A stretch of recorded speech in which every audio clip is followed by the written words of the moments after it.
Nah itu pemilik bisnis yang juga serunya di saham, kita beli satu perusahaan bisa ikut memiliki lah. Jadi kalau perusahaannya bertumbuh, dapat keuntungan juga kan. Dia harga sahamnya naik atau enggak dia bagi dividen biasanya. Nah, itu sebenarnya pertanyaan saya berikutnya nih Mas gitu ya. Maksud saya gini, keuntungan dari membeli saham ini ada apa aja Mas? Kenapa saya harus beli saham?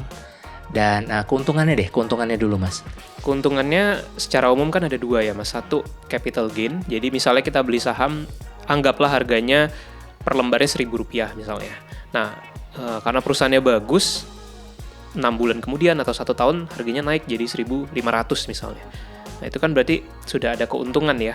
Itu namanya capital gain. Capital gain ini maksud saya peluang naik, tapi ada peluang turun juga dong Mas? Iya, betul. Itu risiko yang tadi dibilang. Iya. Oke. Poin keduanya apa Mas? Nah yang kedua dividen Mas. Nah ini mungkin kenapa saya suka di saham itu, satu capital gain, dua bisa ada dividen. Apa itu dividen Mas? Dividen itu bagian dari laba perusahaan yang dibagi ke pemegang saham. Mas, saya izin bertanya dari sisi personalnya Mas Jefferly nih gitu ya. Mas Jefferly kalau membeli sebuah saham, penelitiannya banyak nggak Mas? Apa kriteria Mas Jeff membeli saham A misalkan? Oke, banyak pasti perlu riset ya Mas ya, karena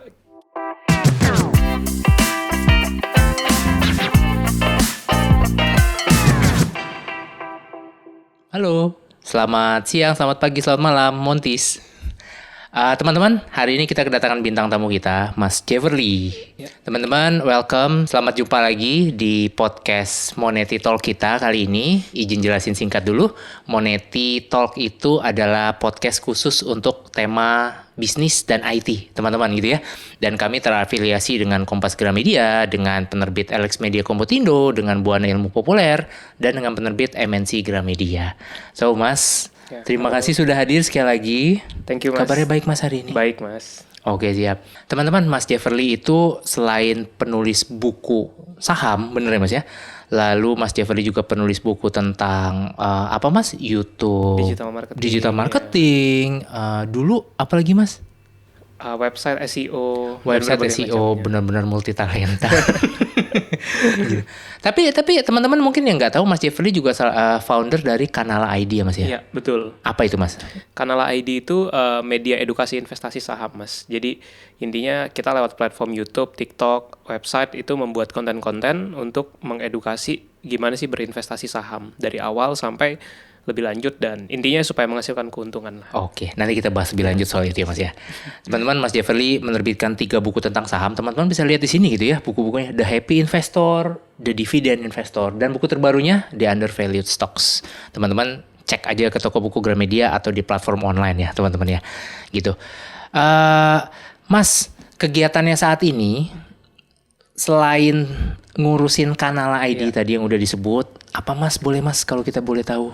Kalau kegiatan utama tadi mengembangkan Kanala ID gitu ya, ada klien-klien, di waktu luang juga nulis buku kan ya Mas, masih nulis untuk digital marketing dan buku-buku saham juga. Tentu juga selain fokus di bisnis juga investasi sama trading saham lah juga buat mengisi waktu untuk dapetin keuntungan juga gitu. Jadi mostly tadi ngurusin bisnis, nulis buku, dan trading ataupun investasi saham. Oke. Nanti saya akan nanya nih Mas, trading sama investasi itu bedanya apa sih sebenarnya gitu ya? Karena kan mungkin teman-teman belum tahu, saya juga belum tahu dengan lebih jelas mungkin gitu ya Mas ya. Tapi mungkin pertama gini Mas, kenapa seorang Jefferly gitu ya, yang dulu bikin buku apa Mas? Di komputer digital marketing. Komputer digital marketing itu tiba-tiba tertarik dengan dunia saham dan bikin Kanala, bikin 3 buku gitu ya, gimana Mas? Nah, jadi mungkin cerita ya teman-teman. Aku kan mulai nulis buku dari SMA waktu itu Mas, tahun 2012. Ketika waktu sekolah udah bisa mendapatkan income lah ya dari menulis buku, dapat royalti gitu, berpikir untuk kan nggak cuma buat dikonsumsi ya uangnya, tapi bisa ditabung, diinvestasi gitu. Nah, dari situ mulai belajar untuk menginvestasikan uangnya. Cuman dulu tahun 2013-2014 awal kuliah tuh baru taunya kayak produk di bank deposito Oke. misalnya gitu. Jadi yang paling dekat lah gitu ya. Nah kemudian mulai beli emas gitu, nabung emas istilahnya. Oke. Saya masih ingat tahun 2014 itu harga emas mungkin 450 atau 500 Aduh, ribu ya. sekarang Mas naik Sekarang, banget. Iya, udah berkali-kali lipat. Nah seiring waktu pas kuliah itu kan udah nabung emas sama deposito lah ya gitu. Nah, mulai cari-cari tahu kira-kira instrumen apa lagi sih yang bagus. Awal mulanya itu reksadana, kan baca-baca buku Mas gitu, belajar reksadana. Cuman setelah aku baca-baca reksadana, waktu itu ya aku merasanya kok kayaknya agak lebih ribet daripada saham menurutku ya waktu itu. Iya. Padahal kan biasanya kan direkomendasikan reksadana aja dulu baru Iya. saham itu. Tapi pas aku udah coba compare keduanya, kalau buat aku lebih mudah memahami yang saham sebenarnya, yang kayak lebih seru dan lebih memahami gitu. Nah, akhirnya mulailah terjun ke investasi saham. Waktu itu 2018 pas 2018. baru lulus kuliah, investasi saham. Terus berjalannya waktu, lama-lama kan kalau kita udah investasi saham tuh udah jadi keseharian kita lah ya untuk liatin berita-berita, baca laporan keuangan dan lain-lain. Aku berpikir dulu aku bekerja di bidang digital marketing, udah punya channel YouTube juga, kenapa nggak bikin konten juga tentang saham? Betul. Mulailah dari situ membuat kanal, berlanjut juga nulis buku. Jadi sebenarnya bagian dari proses belajar dan perjalanan aja sih dari Oke. itu. Berarti simpelnya Mas Jefferly ini sudah mencoba segala jenis instrumen investasi gitu ya Mas ya? Kalau segala mungkin enggak sih Mas, tapi kalau sekarang kan paling dominan di saham. Betul. Kalau kayak kripto ya ada mempelajari juga. Cuman kalau reksadana aku justru nggak pernah beli. Jadi sama sekali belum pernah beli reksadana gitu ya. Tapi kalau kayak SBN, obligasi retail ya itu juga ada lah buat apa tabungan. Oke. Berarti pertanyaan saya mungkin kayak gini Mas Jeff. Saya izin panggil Mas Jeff aja Mas ya. Kan saat ini kan prioritas dalam tanda petik ya, prioritasnya Mas Jeff adalah di saham, benar ya? Karena itu membangun kanal ID dan lain-lain. Tapi mungkin pertanyaan paling mendasarnya, kenapa berani mencoba memutuskan investasi di saham Mas? Kan kita lihat sendiri ya Mas ya, orang-orang pada takut, nggak tahu gimana caranya. Ini Mas Jeff ini belajar otodidak atau kayak gimana Mas sebelum memutuskan terjun? Belajarnya otodidak sih Mas. Jadi aku kan masuk saham tuh 2018. Jadi waktu itu baca-baca buku lah tentang Warren Buffett, Pak Keng Hong dan seterusnya. Jadi belajar dari situ kan, ngelihat satu hal kenapa aku suka saham ya Mas ya. Dulu tuh waktu SMA aku ngelihat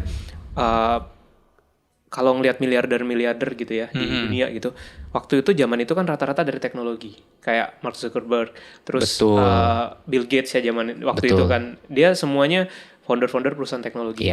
Nah, waktu itu aku ngelihat, kalau misalnya mau jadi sampai miliarder orang kayak gitu kan kebanyakan harus jago banget lah di teknologi maksudnya kan. Programming, terus bisnis dan seterusnya. Tapi pas ketemu ngelihat Warren Buffett, ternyata kalau investasi dengan konsisten ya di perusahaan yang bagus, terus sabar nunggu dalam proses gitu, dia bisa jadi orang terkaya juga gitu dari investasi saham. Nah, yang mana investasi saham tuh menurutku bisa diakses sama siapa aja, bisa dipelajari dan juga ditekuni gitu. Jadi lebih terbuka lah peluangnya, karena kalau misalnya kayak orang mau jadi ahli teknologi itu kan mungkin belum tentu semua orang bisa, tapi kalau nabung invest itu bisa dia melakukan hal tersebut gitu. Oke, baik, makasih Mas. Mas gini, kalau saya mau coba beli saham nih Mas, boleh dijelasin sedikit alurnya nggak Mas gitu loh Mas? Maksudnya gini, mungkin buat teman-teman juga yang di rumah gitu ya, maksudnya oke deh, hari ini saya mau coba beli saham. Maksudnya aturan apa Mas yang membatasi, apakah usia saya atau saya bisa nggak sih langsung beli kayak saya deposito ke bank, kayak saya beli apapun, gimana Mas kira-kira? Kalau yang penting kalau untuk beli saham kan bisa buka akun di sekuritas ya Mas. Jadi sekuritas. Jadi untuk kita bisa jual beli saham harus punya rekening atau akun khususnya lah. Nah, yang mana itu lewat perusahaan sekuritas. Kalau perusahaan sekuritas apa itu banyak sekali ya teman-teman Mas Windy kan di Indonesia, dari dari berbagai bank itu mereka biasanya ada perusahaan sekuritasnya gitu dan seterusnya. Nah, macam-macam lah. Jadi buka dulu rekening sekuritas, jadi akunnya udah bisa transaksi saham. Berarti kalau saya punya akun bank aja, bank apapun itu nggak cukup ya? Belum bisa, harus buka rekening sekuritas. Buka rekening sekuritas. Semudah itu nggak sih Mas bukanya? Mudah sih. Sekarang Mas kan udah zaman digital semua ya. Jadi banyak sekuritas itu yang daftarnya udah cukup dari handphone. Download aplikasi, download aplikasi, isi data ya, formulir biasanya, terus foto KTP sama langsung selfie. tuh. Datanya masuk, biasa verifikasi mungkin 1-2 hari ya mungkin. Jadi kalau semua komplit, Oke. udah langsung ready. Ada modal tertentu nggak Mas yang harus disiapkan? Kalau untuk buka rekening sekuritas, mungkin ya sekarang dari 100 ribuan udah bisa harusnya. 100 ribuan. Iya. Karena 100 zamanku 2018 aja waktu itu 100 ribu atau 500 ribu udah bisa sih. Oh, Jadi, 100 ribu udah bisa beli saham Mas, maaf. Bisa. Oke, menarik ya. Dan itu banyak Mas. Dengan 100 ribu kita banyak opsinya Iya, maksud saya. banyak opsinya. Kan saham itu ada yang macam-macam ya, ada yang harga 50, 100 rupiah. Ibaratnya kalau satu saham harganya 500 rupiah aja kan satu lot 100 lembar itu baru 50 ribu. Jadi Oke, 100 ribu benar. masih bisa dapat 200 lembar. Oke, berarti harga yang tertera itu harga per satuan ya Mas ya, per lembar ya. Dan kita harus belinya Belinya satu lot 100 lembar. satu lot sama dengan 100 lembar teman-teman. Iya. Oke, baik. Mas Jeff tadi bicara soal sekuritas, Iya. ada banyak gitu ya. Ini apakah saya bisa daftar di salah satu sekuritas bebas aja, Iya. atau ada sekuritas tertentu yang fiturnya lebih baik, misalkan yang ada fee nggak sih Mas? Nah, Potongan Kalau- yang fee-nya lebih kecil misalkan. Bedanya apa Mas antar sekuritas itu? tadi satu di fee ya Mas ya. Biasanya beda-beda. Tapi kalau sekarang yang online lah ya, maksudnya untuk transaksi online itu mungkin beda-beda dikit lah. Fee transaksinya mungkin 0,25 sampai 0,3% dari transaksinya. Dari misalnya- transaksi. iya. Jadi masih cukup rendah gitu ya. Mungkin yang membedakan lain dari segi fitur. Nah, beberapa sekuritas kan ada yang aplikasi mobilenya sangat advance ya. Jadi Oke. di dalam satu aplikasi itu dia bisa transaksi, data sahamnya lengkap. Bahkan mungkin ada kayak semacam fitur sosial medianya juga ya mungkin. Oke. Jadi beda-beda sekuritas punya keunggulannya masing-masing. Oke, Mas saya coba ini ya, coba kita bicarakan dari Iya. awal dulu. Maaf, berarti kalau saya punya uang 100 ribu, saya tuh bisa beli saham. Mungkin pilihan sahamnya nggak semua saham gitu ya Mas Iya. ya. Dengan 100 ribu saya bisa beli saham, lalu saya dikenakan fee tadi, Betul. anggap saja sebesar 0,25% Iya, begitu ya Mas ya. Anggap betul. saja segitu. Artinya saya keluarin duit 100 ribu ditambah 0,25% dari 100 ribu itu. Murah juga ya berarti ya. Terjangkau ya Mas ya beli sahamnya? Terjangkau. Iya. Oh oke, teman-teman terjangkau gitu ya. Jadi kita bisa jadi pemilik bisnis gitu ya Mas ya? Betul. Nah, itu pemilik bisnis yang juga serunya di saham. Kita beli satu perusahaan bisa ikut memiliki lah. Jadi kalau perusahaannya bertumbuh, dapat keuntungan juga kan. Dia harga sahamnya naik atau enggak dia bagi dividen biasanya. Nah, itu sebenarnya pertanyaan saya berikutnya nih Mas gitu ya. Maksud saya gini, keuntungan dari membeli saham ini ada apa aja Mas? Kenapa saya harus beli saham? Dan keuntungannya dulu Mas. Keuntungannya secara umum kan ada dua ya Mas. Satu, capital gain. Jadi misalnya kita beli saham, anggaplah harganya per lembarnya Rp1.000 misalnya. Nah, karena perusahaannya bagus, 6 bulan kemudian atau 1 tahun harganya naik jadi 1.500 misalnya. Nah, itu kan berarti sudah ada keuntungan ya. Itu namanya capital gain. Iya. Jadi bisa dibayangkan teman-teman beli 1.000, nanti bisa jual jadi 1.500, sudah 50%. Nah, capital gain-nya ini 50% itu kan bisa jadi setahun, bisa jadi beberapa tahun, atau mungkin hitungan bulan juga banyak.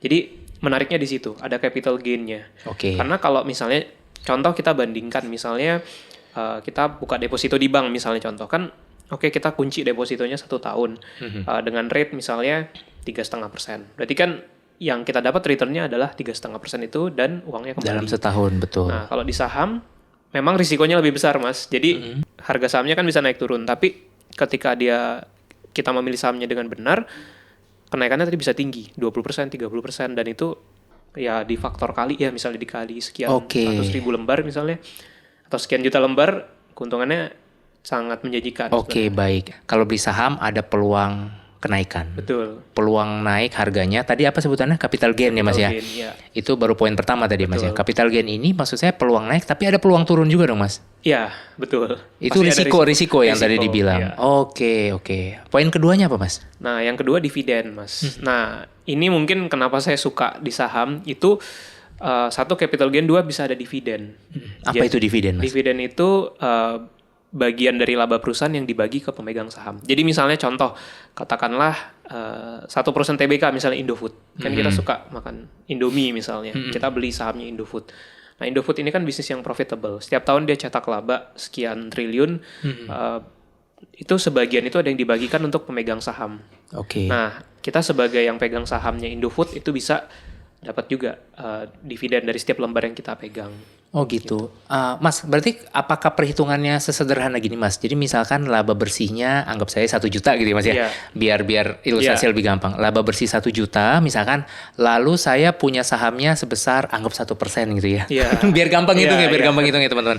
Anggap 1%, berarti setiap tahun ada dividen tadi Mas ya. Betul. Berarti dividen yang saya dapat adalah 1% dikali 1 juta tadi. Kalau 1 jutanya dibagiin semua jadi dividen ya, masnya dapat 1%. Oh oke. Oh tergantung dari berapa Jumlah. banyak saham Iya. yang saya punya. Oke. Berapa banyak saham dan berapa yang dibagikan oleh perusahaan itu. Oke, Mas Jeff, berarti tentang dividen tadi seperti itu ya. Artinya saya berhak, kalau saya punya saham tertentu, yang mana saham itu membagikan dividen, maka saya pasti kebagian dividennya. Gitu ya Mas ya, Betul. konsepnya kayak gitu ya. Dan kalau saya punya lembar saham yang lebih sedikit dibanding teman saya punya lembar saham yang lebih banyak, artinya teman saya akan dapat dividen yang lebih besar. Betul. Tergantung kepemilikan gitu ya Mas ya. Betul, tergantung kepemilikan. Kalau angkanya mungkin tergantung Iya, dari betul. dividen saat itu. Betul. Mas, saham dengan dividen tertinggi Mas, itu industri apa Mas? Ini misalkan nih saya mau cari cuan nih tiap tahun gitu Mas. Supaya saya untung misalkan. Kalau di Indonesia itu di batu bara, di sektor energi pertambangan khususnya di batu bara. Karena Indonesia kan kayak batu bara ya Mas, dan produksinya itu sangat tinggi. Oke. Perusahaan-perusahaannya profitable, jadi mereka punya kemampuan lah untuk membagikan dividen besar. Contoh misalnya kalau lihat perusahaan batu bara seperti PTBA misalnya, itu mungkin setahun bisa di atas 13% yield dividennya. Itu tingkat dividennya lah ya simpelnya. Nah, terus ITMG misalnya itu juga belasan persen. Oke. Perusahaan-perusahaan Menarik. batu bara kalau di Indonesia yang dividennya besar. Oke, sebentar. Iya. Saya izin bertanya lebih lanjut ya Mas ya, biar audiensnya juga jelas. Berarti tadi anggap saja ini sebagai sampling aja Mas ya, sebagai sampling PTBA tadi dividennya adalah 13%. Misalnya, iya. Sementara kalau saya taruh di deposito, Iya. itu saya dapat yieldnya adalah bunganya, yieldnya itu berapa persen? 3% paling ya? 3%, 4% Oh berarti mungkin. jauh ya, 3% Iya, di deposito dibandingkan 13% di saham tertentu Betul, ini, betul. di PTBA ini. Betul. Tapi semua saham apakah 13%? Apakah Nah, berbeda-beda Mas. Jadi tergantung dari satu pasti seberapa besar laba perusahaan, terus juga valuasi perusahaan ya. Mungkin kalau nanti kita ada ngobrolin valuasi, intinya nggak semua perusahaan tuh sama. Biasanya di sektor seperti batu bara tuh bisa tinggi, tapi perusahaan-perusahaan consumer misalnya Indofood ya tadi contoh, itu mungkin hanya sekitar 4-5% setahun. Di Indonesia yang cukup besar juga perbankan. Itu karena saham-saham bank sekarang lagi banyak turun. betul sekali Mas? Valuasinya jadi lebih murah kan, jadi dapetin dividen 7-8% setahun tuh sangat mungkin di saham-saham perbankan. Tahun depan ya Mas ya, sangat Tahun mungkin depan, berarti ya. betul, Oke, iya. Mas dividend dibagikan tiap kapan Mas? Biasanya itu kalau di Indonesia 1 tahun sekali, tapi 1 ada tahun beberapa sekali. perusahaan tuh yang bisa 2 kali atau 3 kali setahun. Cuman kebanyakan 1 tahun sekali, atau paling ada juga yang 1 tahun 2 kali Mas. 1 tahun sekali rata-rata awal bulan, pertengahan atau? Biasanya di kuartal 2, itu bulan-bulan April, Mei, Oh. Juni gitu. Oke, setelah menghitung. Ya. Oh, setelah laporan keuangannya Betul. keluar lah ya Mas ya. Oh, oke, baik. Mas, berarti intinya untuk cuan dari saham itu ada 2 ya Mas ya. Betul. Capital gain tadi atau pertumbuhan harga saham gitu ya Betul. Mas ya. Jadi beli di 1000, jual di 1100 atau di 1200, selisihnya Betul. adalah keuntungan buat kita. Satu lagi apa Mas tadi? Dividen. Dividen ya Mas ya. Oke, baik Mas.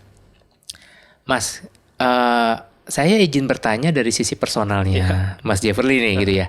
Mas Jefferly kalau membeli sebuah saham, penelitiannya banyak nggak Mas? Apa kriteria Mas Jeff membeli saham A misalkan? Oke. Banyak pasti perlu riset ya Mas ya, karena kita ibaratnya beli handphone aja kan cari tahu dulu ya spek handphonenya, terus harganya berapa. Nah, apalagi ini menyangkut dana yang kita tabung atau investasikan. Jadi risetnya perlu lebih mendalam gitu. Nah, yang dilihat apa? Satu, aku pasti mencari dulu perusahaan yang profitable Mas. Jadi perusahaan yang untung. Jadi dia punya profit tiap tahun itu bagus gitu. Nah, Itu satu, dan kedua biasanya mencari yang potensi pertumbuhan profitnya. Pertumbuhan profit. Nah, Oke. ini banyak mungkin ya teman-teman yang masuk ke satu saham terus ngerasa kok waduh kok 3 tahun, 5 tahun harganya turun, Mas. Kan banyak, ada juga saham-saham seperti itu. Jadi ada faktor risikonya lah harga bisa turun. Itu biasanya karena laba bersih perusahaannya turun. Jadi misalnya Oke. dulu kita ambil contoh industri rokok ya misalnya.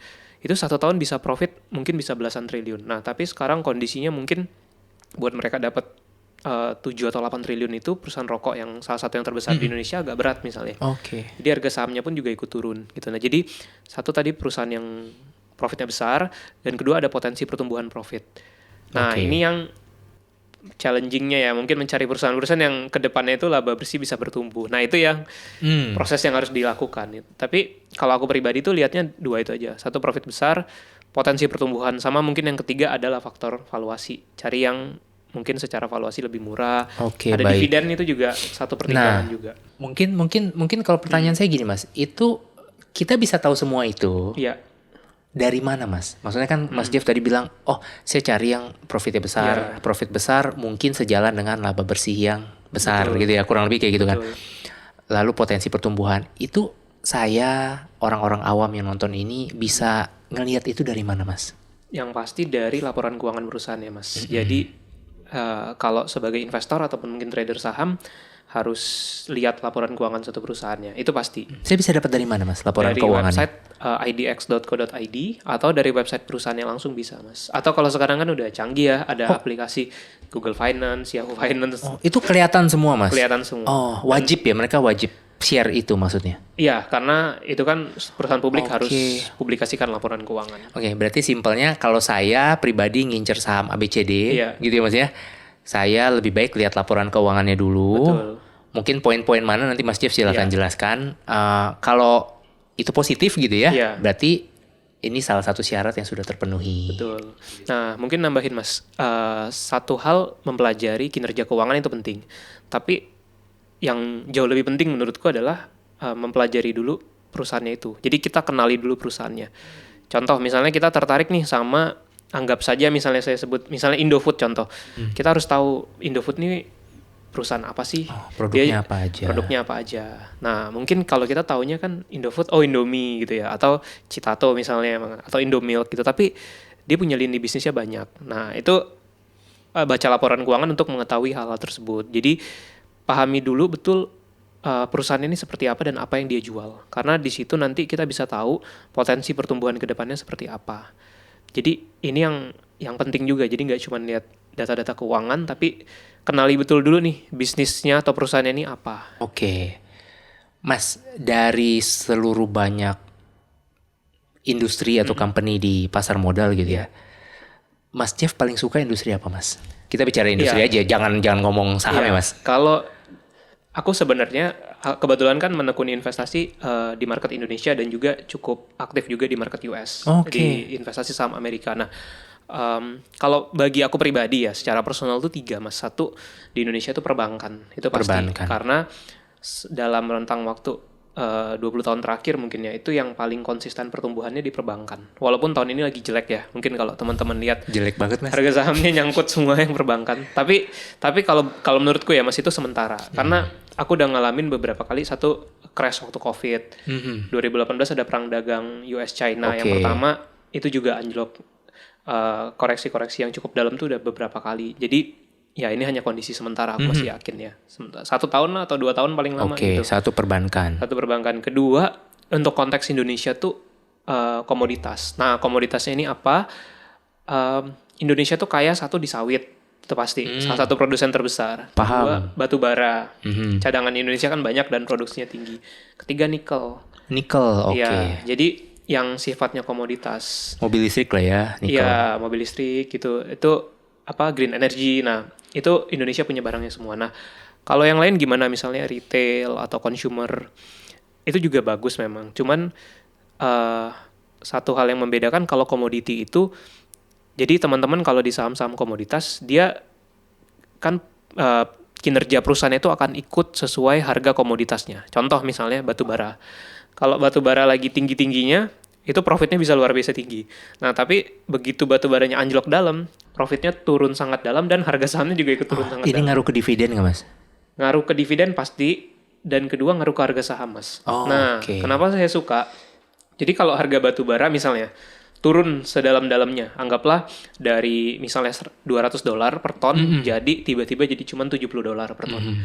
Itu kan turunnya tinggi sekali ya, itu lebih dari 50% turunnya, 60% bahkan. Nah, itu harga sahamnya pasti hancur tuh, Mas. Nah, Oke. di situ kesempatan buat yang mungkin berani ya bisa beli tuh waktu harga Oh, saham-sahamnya oke. hancur. Sambil menanti harga batu baranya naik Rebound lagi, harga gitu. sawitnya naik lagi Betul. misal. Oh. Atau harga nikelnya naik lagi. Nah, contoh nikel 2024 itu kan hancur harganya. Sampai sekarang masih belum ini. Tapi kalau ada yang berani ambil posisi di saham nikel waktu akhir 2024 atau awal 2025, kalau lihat data sekarang dia udah mulai pulih lagi. Oke. Jadi kurang dari setahun capital gain-nya lumayan Lumayan mantap ya. sih, Mas, gitu. Oke. Jadi itu kenapa suka komoditi. Ada siklusnya dan momentumnya tuh lebih ada buat kita bisa ambil keuntungan besar. Nah, kalau kebetulan yang di market US itu aku sukanya teknologi, Mas. Kebetulan kan mereka rajanya teknologi. Jadi Betul. aku sukanya teknologi untuk di sana. Teknologi. Iya. Itu aja, teknologi aja. Ada juga perbankan, tapi ya sama kayak di Indonesia lah ya perbankan. Tapi paling banyaknya aku masukin di saham-saham teknologi. Oke. Itu beda jalur ya Mas ya? Beda jalur. Bukan, maksud saya kalau saya mau beli saham Indo dengan saham Iya. Amerika beda ya? Beda. Oke, kebijakannya beda dan lain-lain. Kebijakan Oke. beda, aplikasinya berbeda juga. Aplikasinya berbeda. Wow, oke. Tapi kita fokus Iya, saham iya, Indo dulu betul. aja Mas ya, biar Iya. teman-teman nggak nambah bingung misalkan kayak gini. Mas gini, tadi Mas bilang untuk daftar sekuritas. Itu kita tinggal klik gitu ya. Artinya memang sesuai ya dengan generasi saat ini yang download, daftar, transaksi. Iya. Gitu ya Mas ya. Nah, ini kan sangat artinya kita sebagai investor atau sebagai calon investor sangat dimudahkan Mas. Betul. Gitu ya. Nah, kemudahan ini cukup klik gitu ya, klik bisa jual beli bener ya. Kemudahan ini nih menurut Mas Jeff positif atau enggak Mas? Positif, Mas. Positif. Iya. Kenapa tuh Mas? Karena semuanya jadi serba cepat dan mudah ya. Cuman tergantung kalau dengan kemajuannya itu kalau semua serba cepat gitu ya, terus kita kayak kita masuk jual beli tanpa pertimbangan yang matang juga kurang bagus sebenarnya. Tapi kalau dilihat sisi positifnya kan, satu, untuk transaksi udah mudah dan murah gitu ya. By handphone, kita di kereta misalnya lagi mau ke kantor atau kemana, bisa jual beli saham kalau pas ya, tapi di jam perdagangan ya. Jadi misalnya waktu bursanya buka gitu. Nah, itu positif kalau menurut. Dan kedua, untuk informasinya, Mas. Nah, cuman mungkin yang perlu bijak adalah saking banyaknya informasi nih. Nah, Menit keluar berita apa-apa. Nah, ini mau saya tanya nih itu Mas, betul.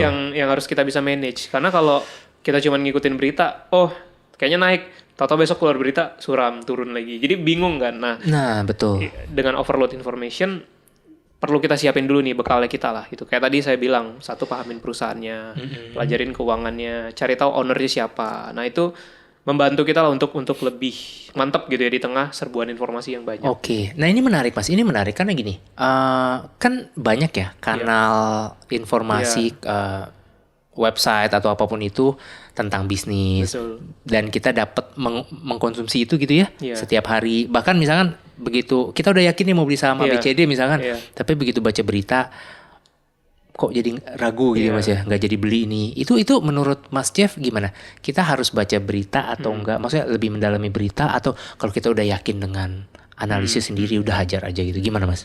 Kalau menurutku, bangun keyakinan dulu sama analisis sendiri. Jadi kita betul-betul, contoh misalnya kayak paling gampang, mungkin aku bisa sebut di industri misalnya batu bara lah gitu ya.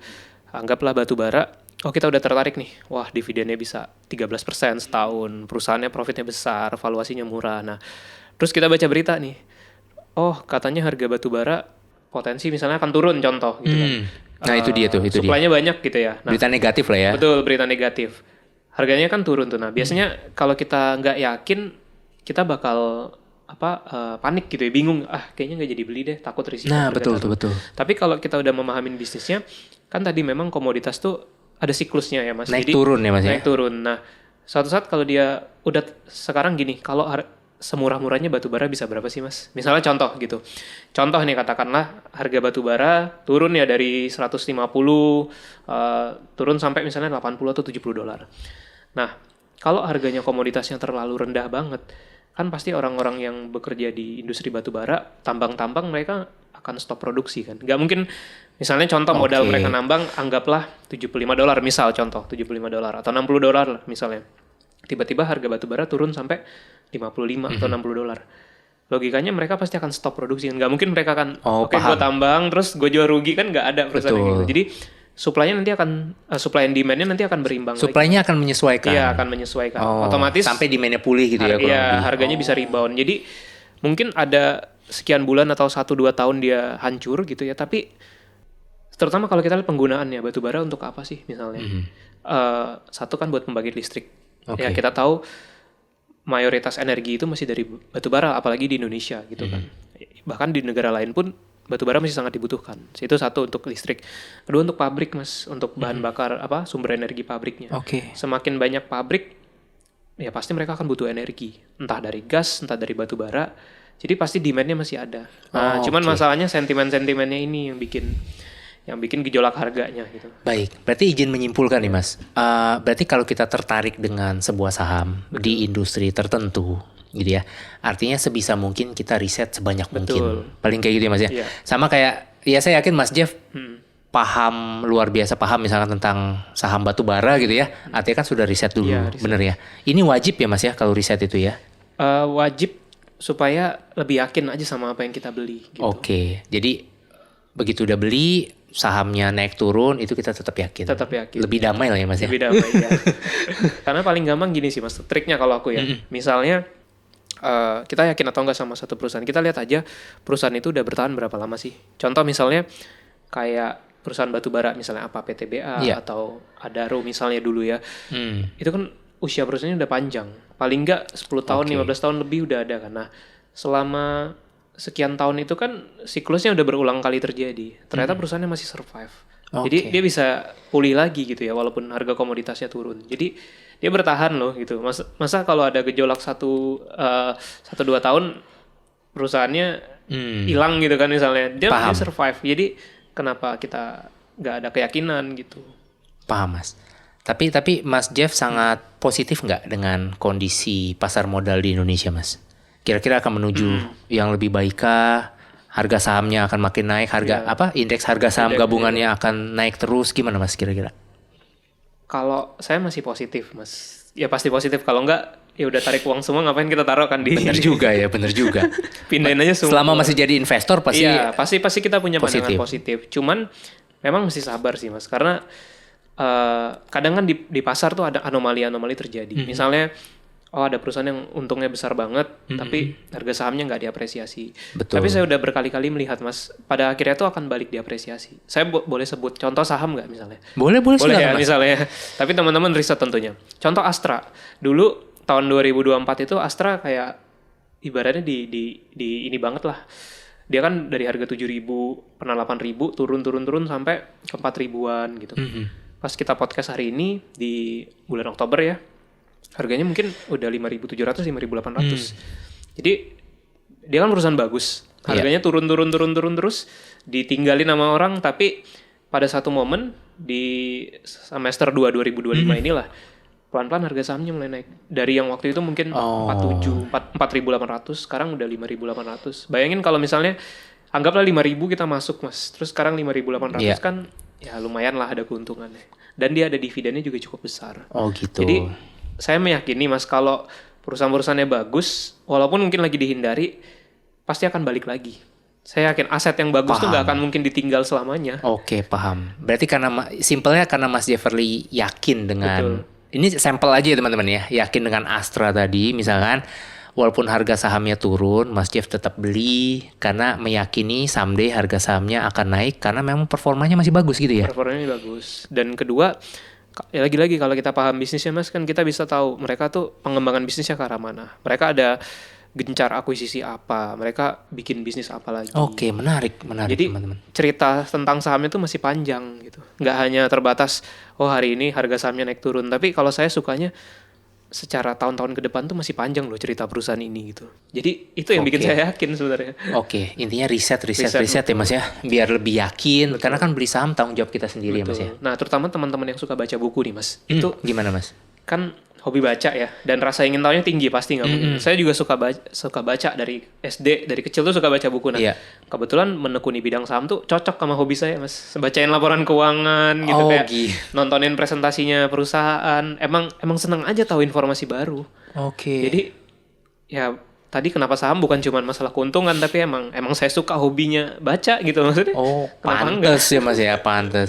Mas, Iya. mumpung Mas Jeff ngomong tentang buku nih. Mas Jeff kan untuk buku saham sudah 3 ya berarti 3, ya. iya. Teman-teman ada di sini semuanya gitu ya. Buku pertamanya yang mana Mas? The Happy Yang Investor. Happy Investor. Buku keduanya The Dividend Investor. The Dividend Investor. Buku ketiganya The Undervalue Stocks. yang baru terbit Ya. Undervalue Stocks ya Mas ya. Semoga laku ya Mas ya, semoga Ya. laris ya.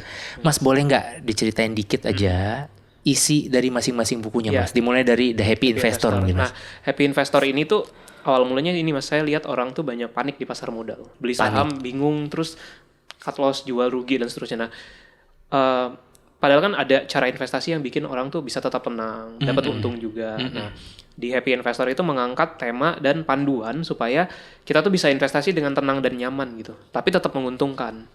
Nah, itu tentang isinya ya, memandu gimana Iya. berinvestasi dengan bisa happy lah gitu, dan Oh. untung pastinya. Intinya cara lu jadi investor yang happy seperti apa gitu ya. Iya. Nggak banyak tekanan Iya, lain-lain. tetap bisa tidur nyenyak, tetap bisa Menarik teman-teman. menjalani hidup dengan baik lah. Wah, menarik. Oke. Karena banyak yang pusing kan saham, aduh merah semua gitu, tapi tetap happy lah, tetap Oke. nyaman lah hidupnya bisa. Berarti untuk pemula oke banget lah ya, Iya, yang itu ya Mas ya, yang betul. kuning ya, buku kuning Iya. teman-teman, The Happy Investor. Yang kedua Mas, Nah, kalau The Dividend Investor itu ceritanya lebih ke arah gimana kita tadi bisa dapat passive income ya dari dividen. Jadi beli saham, apa aja yang harus dilihat supaya kita dapat income rutin lah dari dividennya. Dan mungkin ada bonusnya juga, keuntungan kalau harga sahamnya diapresiasi. Jadi lebih ke dividen investing, cara dapetin dividen, cara berinvestasinya seperti apa, Oh. pemilihan perusahaannya bagaimana. lebih menjurus ya sekarang Betul. ya. Jadi mungkin simpelnya saham-saham jenis apa Betul. yang kita sebagai investor bisa mendapatkan dividen yang lebih besar gitu Betul, kali ya Mas ya. betul. Dan rutin mungkin Dan kayak gitu ya. rutin ya, betul. Oh. Jadi buat jangka panjang, misalnya contoh, teman-teman mungkin usianya baru 25, 30 gitu ya. Kan nanti suatu saat akan memasuki usia pensiun juga, 55, 60 misalnya. Nah, kalau udah mulai disiapin dari sekarang, nanti punya portofolio investasi yang bisa kasih income rutin tiap tahun dalam bentuk dividen kan akan bagus ya. Jadi untuk jangka panjang itu juga bagus sebenarnya. Oke. Mas, sorry Mas, sebelum ke buku ketiga Mas, ini cara kita beli saham itu menurut Mas Jeff aja. Mumpung tadi Mas Iya. ngomong soal usia 25 Iya. dan lain-lain, ini apakah mending kita beli bulanan untuk invest bulanan atau kalau ada duit beli gitu misalkan? Tergantung sih, balik ke orangnya. Seperti apa kondisi keuangan dan kebutuhannya mereka juga.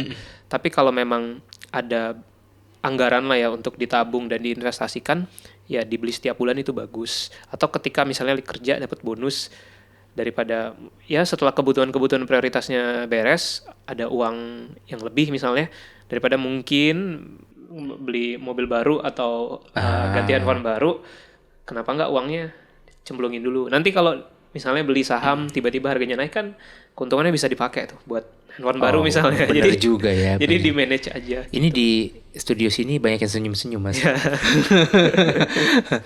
Mas, sekali lagi sebelum ke sana Mas, kan saham banyak ya Mas ya. Iya. Saya misalkan kalau saya mau beli saham ABCD, EFGH misalkan bla bla bla. Itu seberapa banyak sih Mas yang harus saya punya di dalam portofolio saya Mas? Supaya saya nggak pusing, supaya saya nggak ribet gitu Mas. Ada saran nggak dari Mas Jeff? Kalau menurutku, kalau aku ya tipe yang lebih suka tuh terfokus aja investasinya. Contoh aku mungkin kalau boleh share, di kayak aku beli saham, investasi saham Amerika tuh, aku cuma pegang 3 saham doang Mas. Jadi nggak banyak-banyak. 3 saham dari industri yang beda atau industri yang sama? Di satu portofolio. Jadi fokus. Kalau aku senangnya tuh yang terfokus aja, supaya ya modalnya kita bisa kita fokusin lah supaya lebih gede. Oh, bukan Mas, maksud saya saham Amerika ini, Iya. maaf.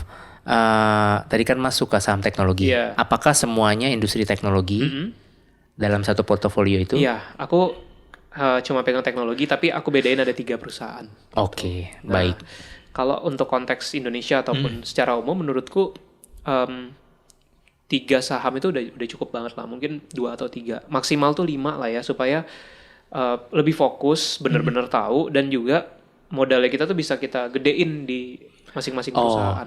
Biar kita nggak pusing kali ya Mas ya. Iya, karena kalau banyak Mas misalnya 15 gitu ya.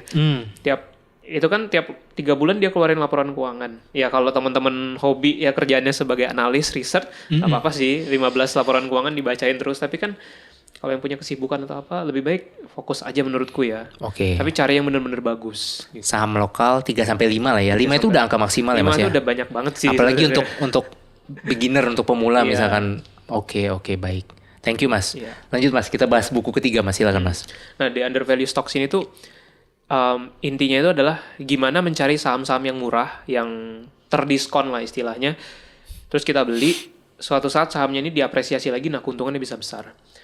Nah di dalam buku itu tuh saya juga cerita soal sharing waktu portofolio case-case-nya lah. Misalnya saham apa yang pernah saya beli, waktu dia lagi terpuruk dibeli, tahu-tahu naik tinggi misalnya. Misalnya contoh, undervalue stocks ini kalau buatku spesial Mas, karena di situ bisa lebih banyak cerita tentang saham. Mungkin kalau teman-teman ada yang baca, di situ saya ceritain tentang saham PJAA Ancol. Itu kan jauh dari hiruk pikuk lah ya saat orang ngomongin soal apa energi bank apa. Nah, aku nyari saham-saham yang wisata gitu bisnisnya, yang ada di Jakarta gitu ya, yang mungkin nggak terlalu sering dibahas tapi deket gitu sama keseharian. Nah, aku ceritain waktu itu masuk ke saham itu di harga berapa dan akhirnya keuntungannya seperti apa. Jadi terutama waktu momen setelah pandemi kan habis COVID. Paham.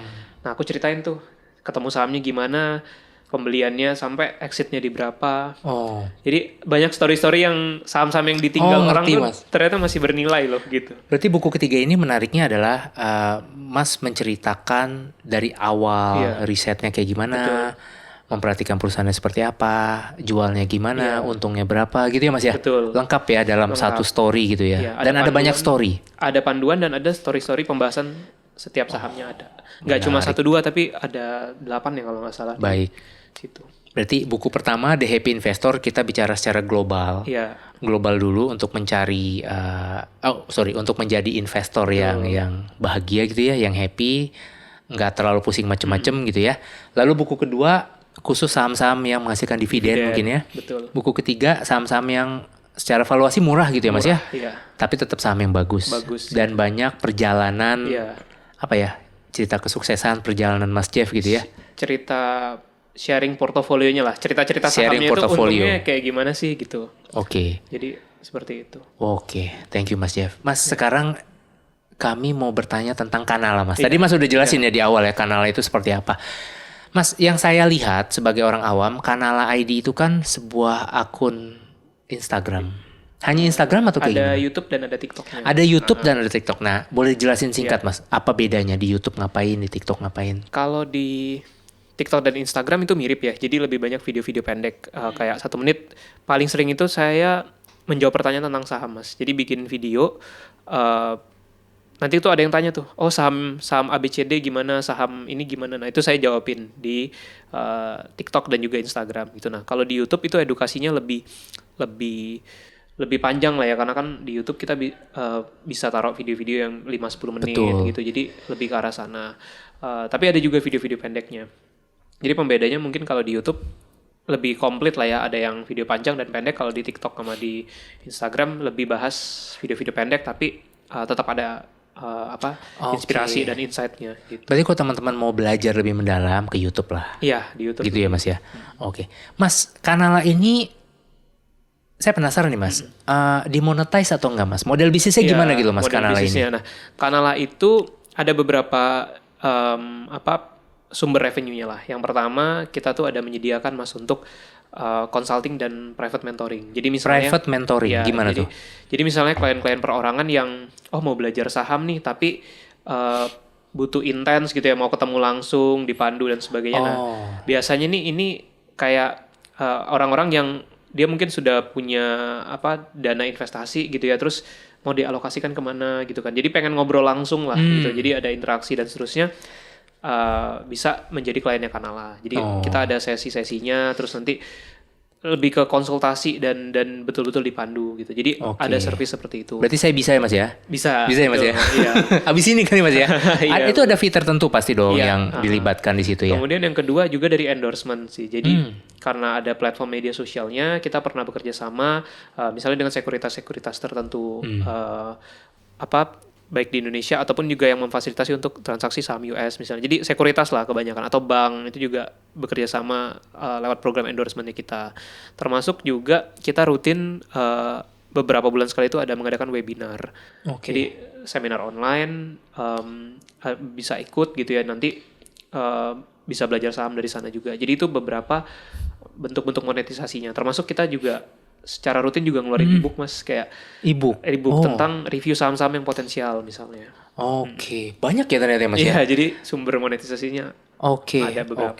Menarik teman-teman. Jadi pokoknya kalau ada apa-apa cari Mas Jeffrey aja, buka kanal ID aja gitu. Saya malah lupa nanya yang penting mas, yang saya nggak tahu. Kanala itu apa mas?